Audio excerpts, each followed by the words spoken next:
Hey y'all, welcome back to B-Rad Garage. I appreciate y'all being here. We're going to be working on a 2003 Jeep Wrangler today. The steering stabilizer is not out, but it's the stock unit from 20 years ago. So we're going to replace it with a Rancho unit. If you got death wobble on your Wrangler, very well could be the steering stabilizer.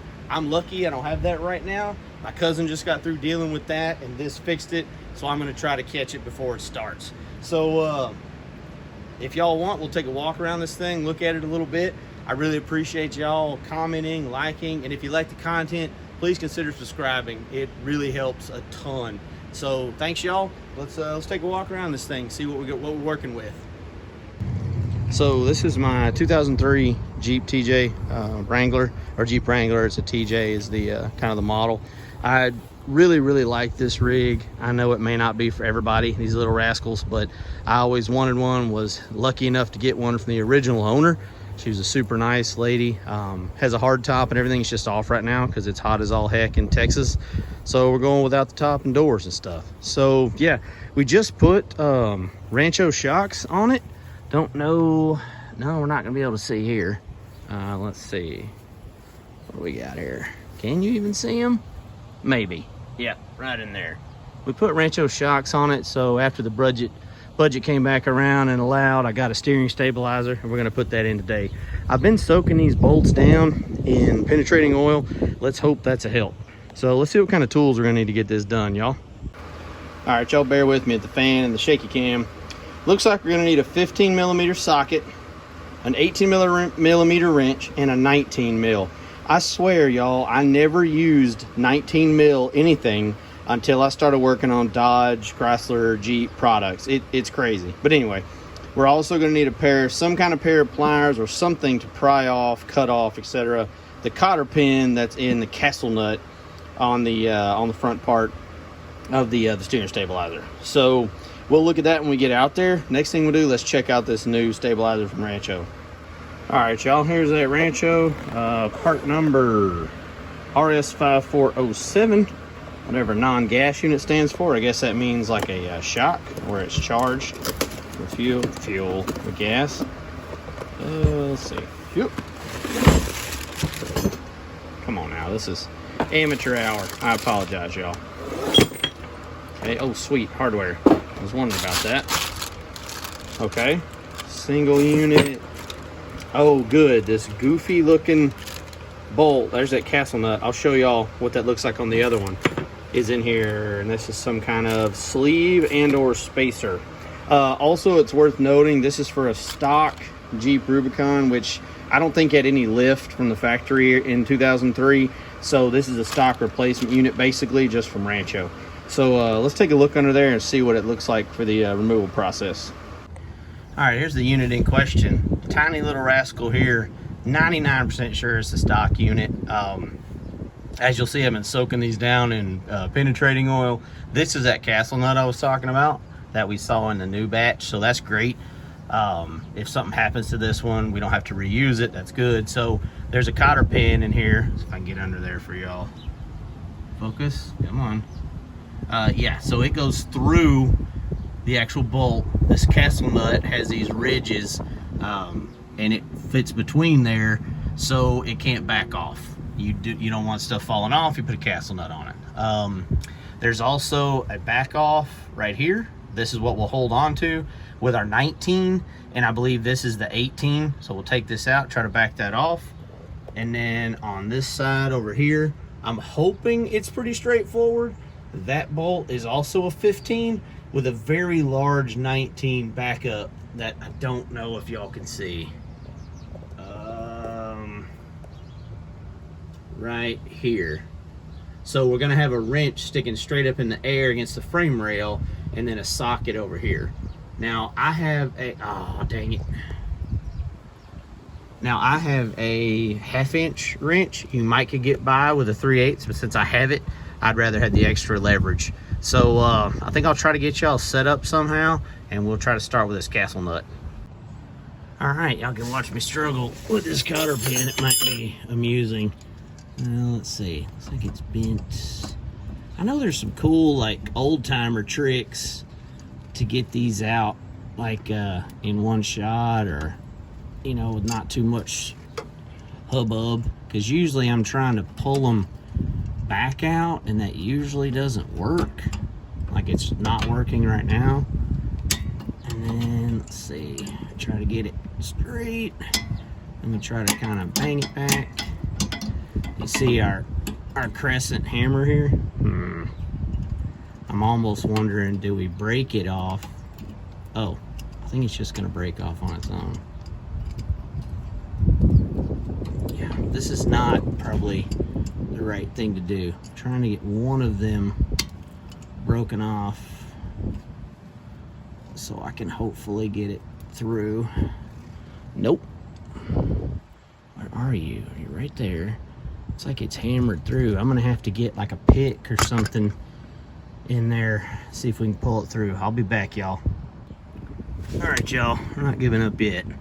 See if we can, this is just a scratch awl, probably not the right tool, and our tiny hammer. This was my dad's little tiny hammer. Ooh, I don't like that at all. At all, y'all. Goodness gracious. But it clearly is doing what it was supposed to do, because this is not coming out of here. What's our next move? I want to show y'all how to deal with and do this kind of stuff, but I don't want to waste your time while I'm, you know, just yammering and hammering. So let me see how I can get this out, and when that starts to work, we'll let y'all know, okay? Okay, so the idea was to put this into the eye of the cotter pin, hammer it at an angle, and pull this out. Now, what happened was I tore through the end of the cotter pin. Will you come out one piece at a time? Nope. Goodness gracious, y'all. The good thing is we don't have to reuse this. So if we do have to do something drastic, you know, hammering it through, golly, y'all. Well, there's a piece of it. I'm sure it's just wedged in here from years and years of living here. You come out this way now. Let's see.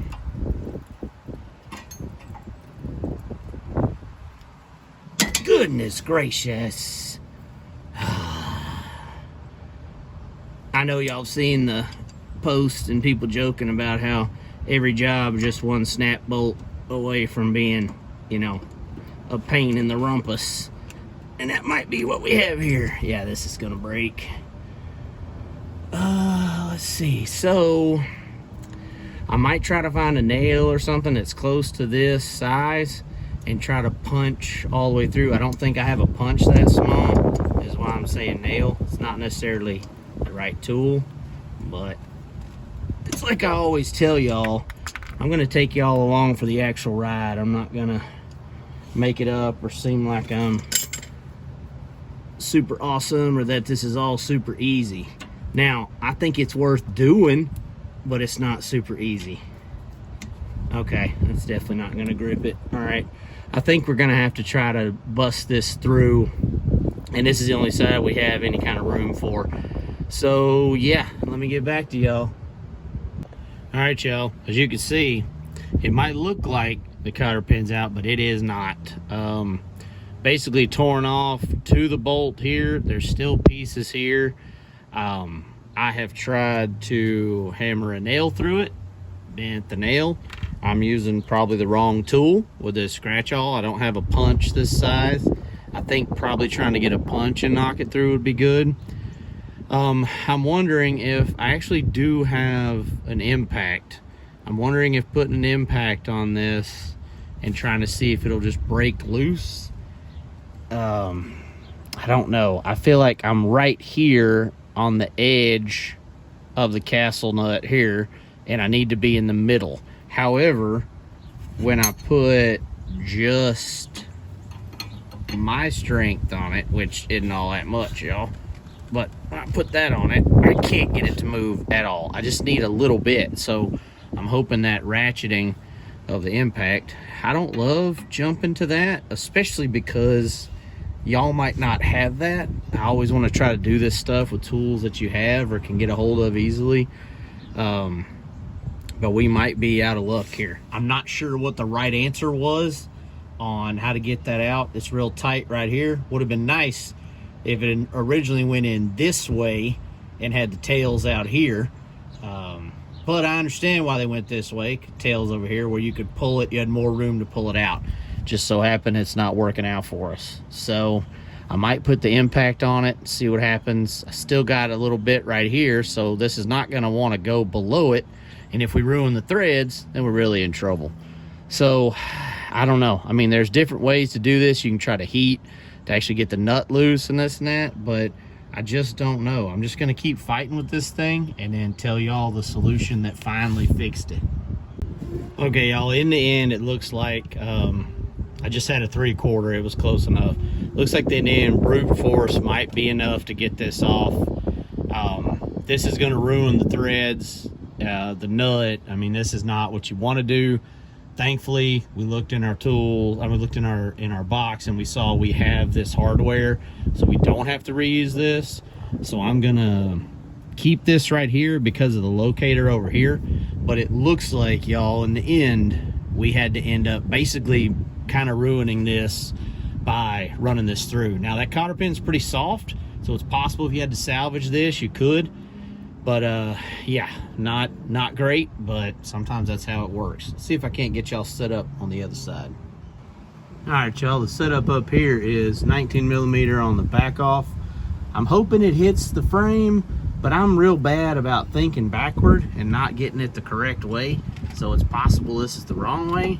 Also, I don't want to like hit y'all. How can I do this with y'all here? I don't know. Can we? Ooh. Man, this sucker's on here. Man, I've already cheated with the impact, y'all. I might cheat again. Yeah. I think I might be a cheater, y'all. Yep, definitely cheating, y'all. Put the old impact on it. Broke it loose.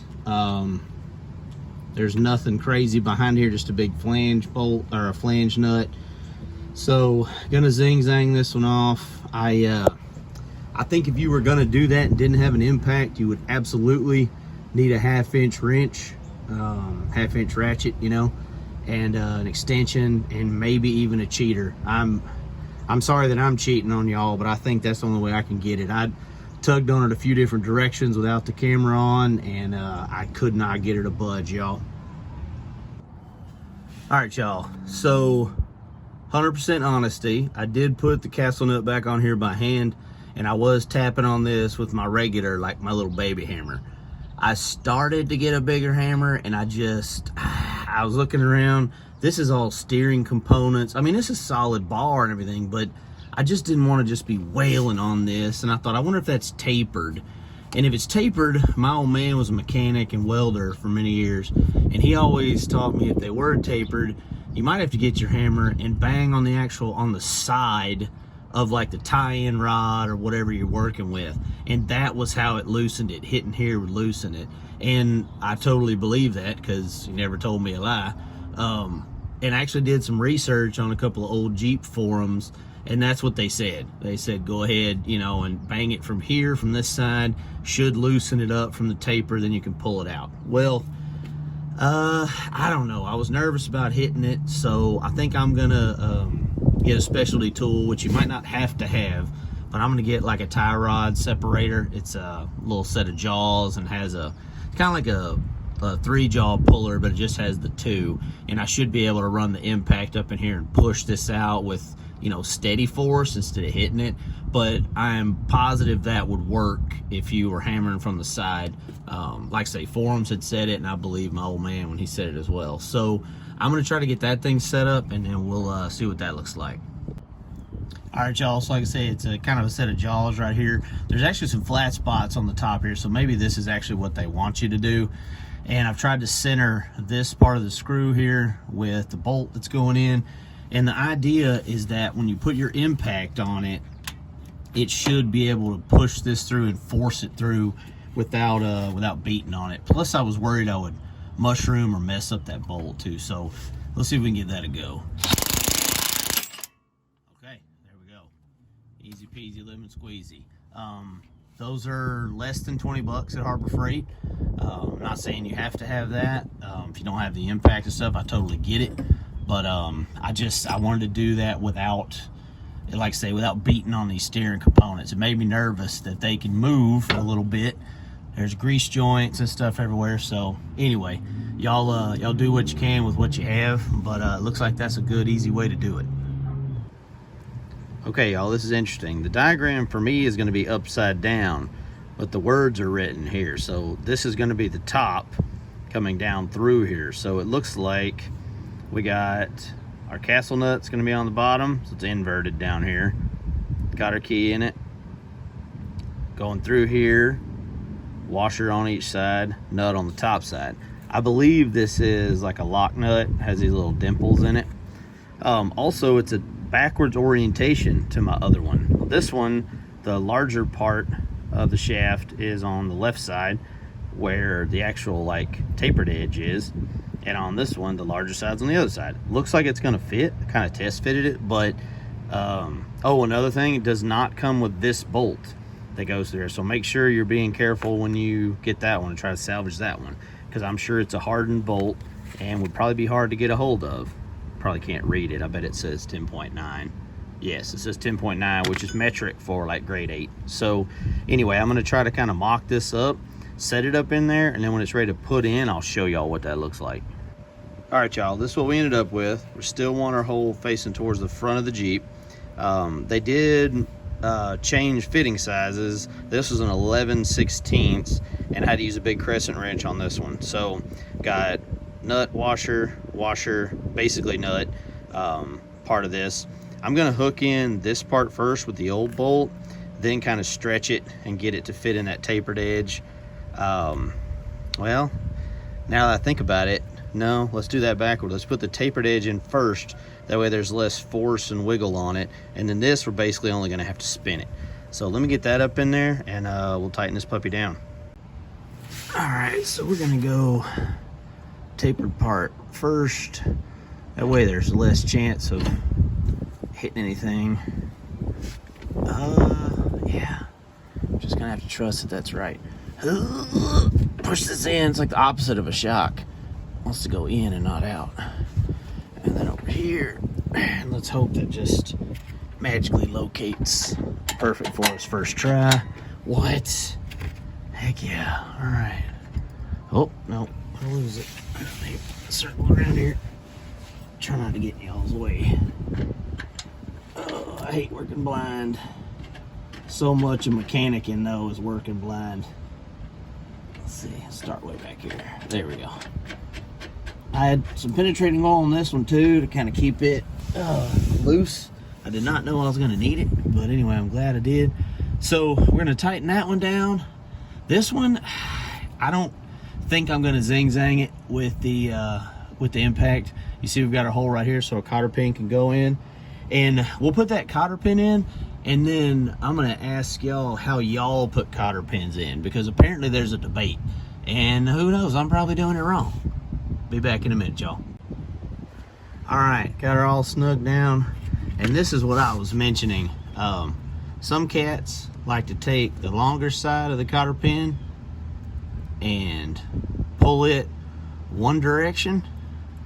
Like let's say we push the top one or the long one to the right, left, whatever. I told you I'm not good with directions. And then take the other one and then go the totally other direction, like wrap around here, and then some cats keep them together and they pull the whole thing across. Which way do y'all like to do it, or have y'all been taught is the right way? I don't necessarily know if I know the right way, and I've always kind of done them differently. Like if there's enough room, sometimes I've pulled them back. Sometimes if there's not, you can just get right here. I've just turned it one. So the one that was in here from the factory, I think, because these had TJL on the stabilizer, so I think they were the stock ones like we thought. It was just bent to the side. Oh, you're not gonna do that, are you? So we're gonna do that. We're just gonna bend it completely as one over to the side. And then y'all let me know in the comments, how do y'all do this? Do y'all kind of butterfly them on each side, or how do y'all make that work? I think that's the doing on this, y'all. This is a doable job, but I will say, I think with that handy tool, if you could either borrow one of those from an auto parts store, or if you think you might need it, like say it was 15 or 16 bucks at Harbor Freight here in 2023. So yeah, I'm hoping it helps. Like I say, it was doing fine, but apparently my cousin's Jeep, it just happened out of the blue. I did not want that to happen here. Now this has got some wobble in it. I don't know if that's supposed to be there or not. A lot of greasable joints that hadn't been greased. So I need to get under here and start paying attention to that too. But I think we've done all the doing and wrapped it up, y'all. Really appreciate y'all coming along for the ride. Whew. I just rolled out from under there. We're gonna do another sit down outro, y'all. This Texas heat is killing me. Oh, we need rain too, like you wouldn't believe. Anyway, I hope y'all got something out of that, even if it was what not to do in certain instances. Hope it was helpful. Hope y'all don't have death wobble. If you do, this might just take care of it, help my cuz out. Hopefully it'll help y'all out. Really appreciate y'all watching and coming along for this ride. The likes and comments and subscriptions, they help me more than you know. If you like the content, please consider subscribing. It helps me out a ton. So y'all are awesome. I'm gonna shut up now. Y'all get out there and make it be rad, everybody. Later.